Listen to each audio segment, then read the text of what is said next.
I'm Cora Sterling, and I've always been a creature of quiet spaces in a family that thrived on noise. Our home, nestled in the misty green hills of Portland, Oregon, was a constant performance. It was the stage for my parents' acclaimed restaurant, the Silver Lark, a place where everything was about presentation, and for my sister, Stella, who was the star of every show. Growing up, the air was thick with the scent of my mother's floral perfume, the clatter of my father's enthusiastic pan-tossing in the kitchen, and the bright, shimmering sound of Stella's laughter. And me? I was the one in the wings, sketching blueprints of imaginary cities in a worn notebook, finding solace in the clean lines and logical flow of structures. I dreamed of building things that would last. Stella was the sunbeam that danced through our lives, all effortless grace and captivating charm. I was the moss on the old stone wall in our garden, steady, quiet, and easily overlooked. From my earliest memories, I was the one with a plan. While Stella was charming the restaurant patrons into giving her extra desserts, I was meticulously saving my allowance. At 12, I started a small neighborhood dog walking service, not for trinkets or toys, but for a professional drafting table. I'd spend hours online, researching the perfect angle, the sturdiest wood, imagining the feel of its smooth surface under my palms. It was more than a table. It was a foundation for the life I wanted to build for myself. Stella, in contrast, moved through the world as if it owed her its beauty. She'd drift through the house in a new boutique dress, lamenting that her current phone was aesthetically unpleasing for her budding lifestyle blog. And just like that, a new one would appear, a gift from our parents. "Oh, darling, you have to project the right image," my mother would say, her eyes gleaming with pride. My father, a man whose love was measured in grand gestures, would nod enthusiastically. "Whatever our little starlet needs to fly." Our birthdays were a perfect diorama of our differences. Stella's were lavish affairs at the restaurant, culminating in a mountain of beautifully wrapped gifts. She'd tear through them, her squeals of delight echoing as she uncovered vintage jewelry or a designer handbag. I would receive a crisp bill tucked into a card, which I would quietly fold and add to the growing fund in a tin box labeled Future. One year, my father saw me carefully recording the new total in my ledger. "Still building your empire, Cora?" he asked, a touch of amused admiration in his voice. But there was also a hint of confusion, as if he were observing a curious, foreign species. "It's for my drafting table," I explained quietly, detailing how the kitchen table wasn't properly angled for my technical drawings. He nodded, but his attention was already gone, snagged by Stella, who had just entered the room, spinning in a new skirt and demanding everyone's opinion. My moment, as always, dissolved into the background. It wasn't a lack of love, I told myself. It was a difference in language. My parents, a chef and a hostess who had built their reputation on flair and presentation, understood Stella's dazzling performances. Her curated social media feed, a pastel dream of lattes and sunsets, was their proof of success, a story they could proudly tell their suppliers and high-profile guests. My quiet dedication, my meticulously rendered drawings, and my straight-A report cards were like a book written in a language they couldn't read. I found my sanctuary in the hushed halls of the public library, its high ceilings and the gentle rustle of turning pages a balm to my soul. I learned to depend on myself, to find my own validation in the clean, satisfying logic of a well-executed plan. By the time I was a senior in high school, my focus was a laser beam pointed directly at the University of Oregon's renowned architecture program. I spent my nights crafting my application portfolio, redrawing designs until they were perfect, and studying until the words blurred. The day the acceptance letter arrived, thick and promising, I felt a surge of triumph so pure it almost lifted me off my feet. I ran into the living room, where my parents were tasting a new wine with Stella. "I got in. U of O's architecture school, with a scholarship," I announced, my voice trembling with a rare, unbridled joy. My mother glanced up, a polite smile touching her lips. "That's lovely, Cora. Very practical." She turned back to Stella. "Now, sweetie, does this rose have notes of strawberry or is it more cherry?" My father raised his glass in a vague toast. Good work, kid. We knew you had it in you. His words were meant to be encouraging, but they landed with a soft thud, devoid of the fireworks I had hoped for. The scholarship, the years of work, it was just something I was expected to do. I clutched the letter to my chest and retreated to my room, the paper a silent promise to myself. This was only the beginning. Meanwhile, Stella drifted through her final year of high school on a cloud of charm and minimal effort. When her report card arrived, a constellation of C's and D's, I steeled myself for the inevitable parental lecture. Instead, my mother wrapped her in a hug. Darling, grades are so linear. You have a creative spirit that can't be measured by tests. Exactly, my father added, ruffling her hair. You've got the people skills. That's what really matters. I couldn't hold it in. Are you kidding? I asked, my voice sharper than I intended. She barely passed. My mother's expression hardened. Cora, that's enough. Don't be so critical. Your sister has her own gifts. I bit down on my tongue, the injustice a hot coal in my throat. The message was unmistakable. My achievements were expected. Stella's mere existence was celebrated. College was my liberation. At the University of Oregon in Eugene, I was no longer an outlier. I was surrounded by people who spoke my language, who found beauty in a perfect joint, a sustainable design, or a complex structural equation. The campus, with its mix of stately old buildings and innovative modern architecture, felt like home. I submerged myself in my studies, spending long nights in the studio, the smell of coffee and drafting paper my constant companions. When I graduated with high honors, I was recruited by Adler and Finch Designs, one of Portland's most prestigious architectural firms. The day I signed my employment contract, I walked along the Willamette River, the cool mist on my face, and felt a profound sense of peace. I was finally laying the foundation of my own life, brick by meticulous brick. Moving into my own loft in the Pearl District was a sacred ritual. It was a wide-open space with high ceilings, exposed brick walls, and massive industrial windows that flooded the room with the soft, gray light of the Pacific Northwest. It wasn't a gift or a loan. It was the result of years of saving and a keen eye for a good deal on a converted warehouse space. I walked through the echoing rooms, my footsteps the only sound, and envisioned it all. A reading corner bathed in morning light, a long wooden desk for my work, shelves that would groan under the weight of my books. I called my parents, my voice bright with the news, hoping this, finally, would be an achievement they could grasp. My mother answered, her tone hurried.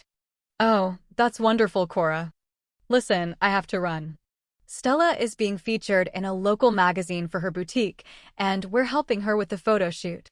She spoke about the boutique, a tiny, curated shop of expensive trinkets called Fleeting Fancies, funded entirely by them, and my beautiful new loft shrunk into a triviality.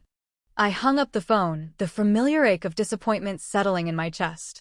But this time, it was different. It wasn't a crushing blow, just a quiet confirmation. I couldn't wait for them to see me. I had to see myself. Work became my world. The environment at Adler and Finch was demanding, but I thrived on the pressure.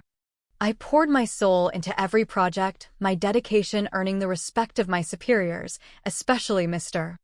Adler, a formidable but fair man who valued substance over style. Within 2 years, I was promoted to lead architect on a new community project, a sustainable library for a low-income neighborhood. I called home, a foolish, stubborn hope fluttering in my chest. Mom, I got the promotion. I'm leading the library project. There was a pause. How nice, dear, she said. Did you hear? Stella is collaborating with a perfumer to create a signature scent for her store. They think it could go national. She's a natural entrepreneur. My dad's voice boomed from the background. I managed a tight, "That's amazing," and ended the call. Their dismissal didn't crush me this time. It fueled me. It was like a whetstone, sharpening my resolve. If they would not acknowledge my world, I would build it so solidly, so beautifully, that it would be impossible to ignore. Stella's life, as curated on her blog, was a masterpiece of effortless chic. After dropping out of a business course she deemed uninspiring, she poured her energy into being an it girl. My parents financed the entire operation, the rent for her boutique, the inventory of overpriced candles and hand-woven blankets, the professional photographers who followed her around, capturing candid moments. When she finally got a high school equivalency diploma online, they threw a party at the Silver Lark that rivaled a wedding reception. I stood by the artisanal cheese display, an island of quiet in their sea of celebration, and felt a profound and wearying distance. But I kept building. I saved every bonus, invested wisely, and slowly, deliberately, turned my loft into a sanctuary. It was a reflection of me: warm woods, cool metals, clean lines softened by lush green plants, and shelves overflowing with books on urban theory and classic literature. One evening, after closing a particularly challenging phase of the library project, I decided to reward myself. For months, I had been researching the perfect vehicle for my life, something safe, reliable, and capable of handling weekend trips to the coast or the mountains. I found it in a deep forest green Subaru Outback. I paid for it in full, the transaction clean and satisfying. Driving it home through the drizzling Portland streets, the windshield wipers keeping a steady, rhythmic beat, I felt a quiet, unshakable sense of accomplishment. I hadn't intended to make a grand announcement, but my cousin saw me with it and the news inevitably trickled back to my family. A few days later, Stella called. Her voice was a confection of spun sugar and poison. "Cora, darling, I heard you got a little car." "How practical," she cooed. The word hung in the air, sharp and dismissive. "You work so terribly hard for all your little things. You know, I could teach you a thing or two about living beautifully, not just efficiently." I gripped the phone, my knuckles white. "What's that supposed to mean, Stella?" Her laugh was light and airy, but it carried a cruel edge. "Find a patron, sweetie. A man with vision. Why grind away building things when you can just be the art?" I hung up, her words echoing in the quiet of my loft. We weren't just sisters living different lives. We were inhabitants of entirely different universes, and I was finally done trying to build a bridge between them. Stella, true to her own advice, soon found her patron. His name was Damien Prescott, the heir to a vast vineyard empire in the Willamette Valley. He was the kind of man whose family name was etched onto wine bottles and philanthropic plaques across the state. They met at a charity auction, and Stella, with her ethereal beauty and practice charm, captivated him completely. Within 6 months, they were engaged. My parents were ecstatic, as if they had personally brokered a royal marriage. He comes from such a wonderful family, one of the founding wine families of Oregon, my mother would boast to anyone who would listen at the restaurant. My father would talk endlessly about the Prescott estate, its rolling hills and unbelievable cellar. I endured these conversations with a polite, fixed smile, feeling more like a distant relative than a daughter. The wedding was an affair of breathtaking expense and spectacle, held at the Prescott vineyard under a canopy of twinkling lights. Stella looked like a woodland nymph from a forgotten myth, draped in a custom lace gown. My parents watched her float down the aisle, their faces masks of pure, unadulterated pride. It was a look I had yearned for my entire life, and seeing it directed so completely at her, I felt a quiet, final click of acceptance. They would never see me that way, and I had to be okay with that. To celebrate the completion of my loft's interior design, I decided to throw a small warming party. I wanted, for once, to invite my family into my world on my terms. I spent a Saturday arranging comfortable seating, creating a playlist of my favorite local indie bands, and preparing simple, elegant food, a sharp contrast to the elaborate productions at the Silver Lark. My friends from work, Maya and Leo, arrived first. They walked in and their faces lit up. "Cora, this place is incredible," Maya breathed, running a hand over the cool surface of my concrete countertop. "It's so you." Leo raised a bottle of craft beer. To the lead architect of the coolest new library in Portland, in her equally cool loft. We laughed, and for a moment, the space was filled with the kind of warmth and genuine appreciation I craved. Then my family arrived. Stella swept in first, her silk dress rustling, her eyes scanning the space with a critical air. "Oh, it's very industrial chic," she said, her tone implying it was a quaint but passing trend. "A bit sparse, but I suppose it's a start." My parents followed, their attention immediately captured by a framed photo of Stella on a small side table. They barely glanced at the architectural sketches I had framed on the wall. When Leo tried to raise a toast to my recent successes at the firm, my mother interrupted him. "Oh, that reminds me. Damien is taking Stella to Paris next month to source antiques for their new home." My father beamed. "That girl knows quality. She has an eye for it." I caught Maya's eye across the room. She gave me a small, sympathetic wince, a look that said, "I see it. I can't believe it, but I see it." I forced a smile and changed the subject, but a small, vital part of me felt like it was shrinking under their oblivious gaze. The gilded cage, however, eventually lost its shine. About a year into the marriage, Stella called me, her voice uncharacteristically ragged beneath the usual layer of drama. "He left me, Cora. He said I was an echo. That there was nothing underneath the beauty." I could have said, "I know." I could have said, "That's what I've been trying to tell you." But I just listened. Stella moved back into our parents' house, which they promptly converted into a high-end emotional rehabilitation center for one. Her tantrums were epic. I'd get calls from my mother, not to ask how I was, but to vent. "Stella broke a vase from the Ming Dynasty today. The poor thing is just so overwrought." While I was managing a multi-million-dollar construction budget and a team of 20, I was expected to provide sympathy for a broken vase. I had just secured a major grant for the library project, a career-defining achievement. When I tried to share the news, my father cut me off. "That's great, Cora, really. But let's keep things in perspective. Your sister is going through a real crisis. We need you to be supportive." Then came the fellowship. It was an award given by a prestigious international design foundation. I had submitted a portfolio and a series of essays on sustainable urban living. I never imagined I would win. The prize was a 3-month fellowship in Scandinavia, Denmark, Sweden, and Norway to study their world-renowned approaches to public architecture and design. It was a dream. More than a dream, it was the ultimate validation of my work, my passion, my entire worldview. My hands were shaking when I called my parents. "Mom, Dad, you won't believe it. I won the Scandinavian Design Fellowship." I exclaimed, my voice filled with a joy so pure it felt like sunlight. There was a long, heavy silence on the other end of the line. Then, my mother's voice, sharp and cold as ice. "Cora, how can you possibly be thinking about a trip at a time like this? Your sister's life is in pieces." I was stunned. "This isn't just a trip, Mom. It's a fellowship. It's for my career."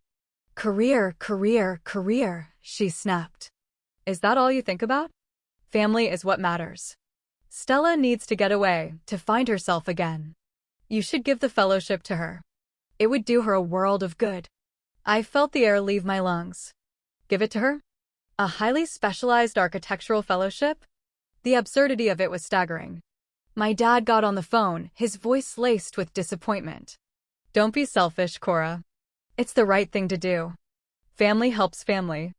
I stood in the middle of my beautiful, quiet loft, the life I had built for myself humming around me.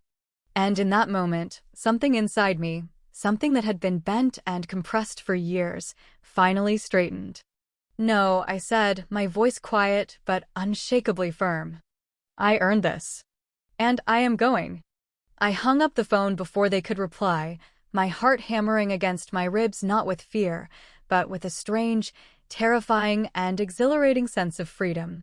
The 3 months in Scandinavia were like stepping into one of my own blueprints. It was a world of clean lines, thoughtful design, and a profound respect for the interplay between nature and human life. I wandered through Copenhagen, marveling at bicycle-friendly streets and buildings that seemed to breathe with their inhabitants.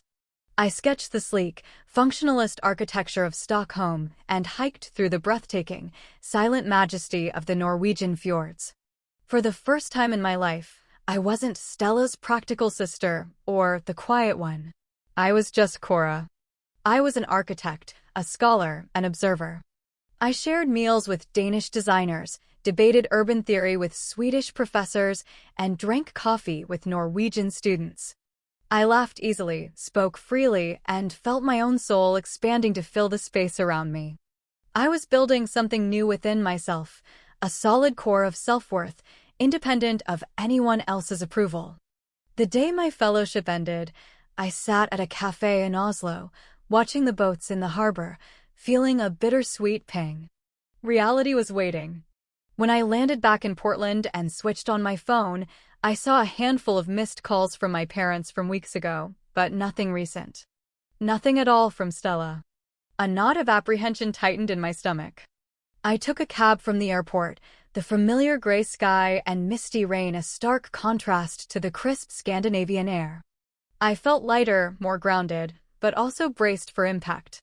As I slid my key into the lock of my loft, I knew immediately that something was wrong. The lock felt different, looser. I pushed the door open, and my heart stopped. The sanctuary I had so carefully created was gone.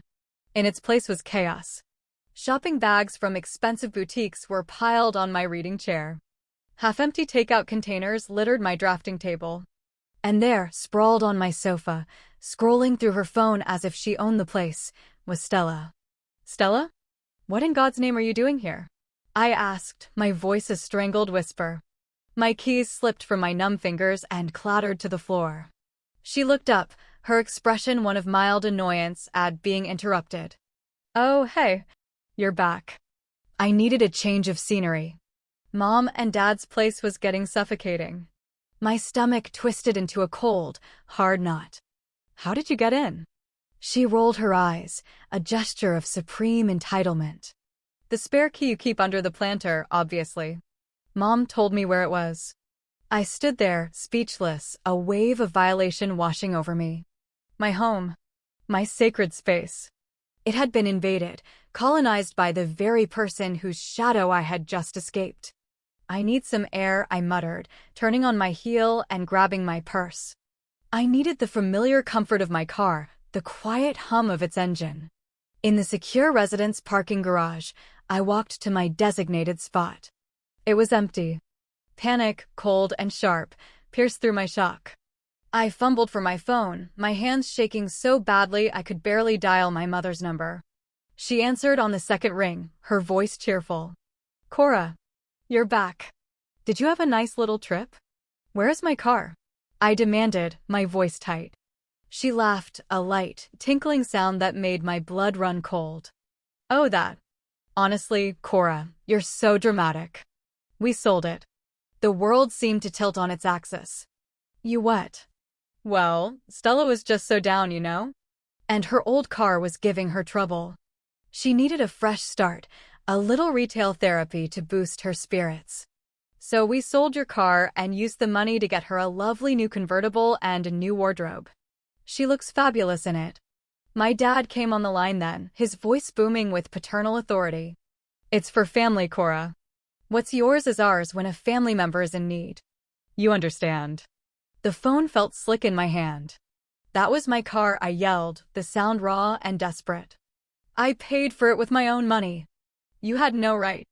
My mother's tone shifted, becoming sharp and accusatory. "Don't you dare be so ungrateful and selfish. Your sister has been through a trauma. We did what any good family would do." Years of suppressed anger, of quiet injustice, of being told my needs were secondary, erupted in a single, searing wave. "Selfish," I screamed into the phone. "You invade my home, you steal and sell my property, and you call me selfish?" I demanded the money, every last cent. They laughed. They actually laughed. They called me cold and materialistic, and then they hung up. I walked back to my loft in a daze. Stella was still on the couch, examining a new pair of shoes. She looked up as I entered, a pout already forming on her lips. "Where have you been?" "I was going to ask you to go pick up some sushi." "Get out," I said. My voice was eerily calm, devoid of the hysteria I felt inside. She blinked, shocked. "What?" "Get out. Now. She started to cry, the big, theatrical tears that had always worked on our parents. Cora, I'm sorry, I know it's a mess, I've just been so. I don't care, I said, pointing to the door. I want you out of my home. For the first time, she saw something in my eyes she didn't recognize. The familiar, pliable sister was gone. In her place was a stranger made of steel. Muttering about how I'd become heartless and cold, she gathered her bags and swept out. The next morning, I did something the old Cora would never have conceived of. I called a lawyer. My family hadn't just crossed a line, they had obliterated it. This wasn't about the money anymore. It was about reclaiming my life, my boundaries, and my self-respect. I sued them for the full value of the car and damages for the illegal entry and occupation of my property. They fought back, of course, hiring a slick lawyer who painted me as a bitter, jealous daughter, punishing her family for their generosity towards her fragile sister. But my case was built on facts, on receipts, on a clear and undeniable violation. My lawyer presented my life story with quiet dignity, the scholarships, the promotions, the meticulously saved funds. It was a story of self-reliance versus entitlement. The judge saw it for what it was. I won. To pay the judgment, my parents had to sell the silver lark, the symbol of their entire identity. They moved into a small, generic apartment across town. The Portland Society columns buzzed with the scandal for weeks. But I didn't read them. Their world and their opinion of me no longer held any power. Severing ties with my family was the most painful and liberating act of my life. The first few months were haunted by a profound silence. The absence of their calls, even the critical ones, left a void. I grieved not for the family I had, but for the one I had always wished for, one of mutual respect and unconditional love. But in that silence, I began to hear my own voice more clearly. I saw how their lopsided affection had forged me into a relentless achiever, but had also burdened me with the constant, exhausting need to prove my worth. I was finally done carrying that weight. I poured my energy into things that nourished me. I excelled at work, and my colleagues, Maya and Leo, became my chosen family. We'd have long dinners at my loft, the space now cleansed and reconsecrated as my own. We'd talk about design, dreams, and disappointments, their support a sturdy, reliable structure around me. I started exploring the world outside of architecture. I took a pottery class, finding a deep, meditative joy in the feel of wet clay spinning beneath my hands, creating imperfect, wonderful things just for the sake of it. I bought a kayak and spent my Sunday mornings paddling on the Willamette, the city skyline my backdrop, feeling my own strength with every pull of the oar. My loft became more my own than ever, filled with my lopsided pottery, photos from my travels, and thriving plants. I bought a new car, a sleek, electric vehicle, this to me a symbol not of what I'd lost, but of the future I was building. Every time I got behind the wheel, a quiet hum of pride resonated within me. This was mine. Earned by me for me. Sometimes, when I'm sitting in my office, looking out at the sweeping view of the Fremont Bridge against the twilight sky, a flicker of the old sadness comes. But it's no longer an ache. It's a gentle reminder of the foundation I was forced to build for myself, stone by painful stone. My path was not one of ease or privilege, but it was mine. Every decision, every boundary, every quiet moment of triumph has led me here, to this place of peace. I don't need a spotlight or applause. I have the steady, quiet glow of a life built with integrity, honesty, and a hard-won love for the woman I fought to become. To everyone who has been on a journey like this, who has felt unseen or had to fight for their own space in the world, thank you for walking with me. Your own story is a blueprint waiting to be realized. Every choice you make is a line drawn, every boundary a wall fortified, every step a room built. Keep designing your truth.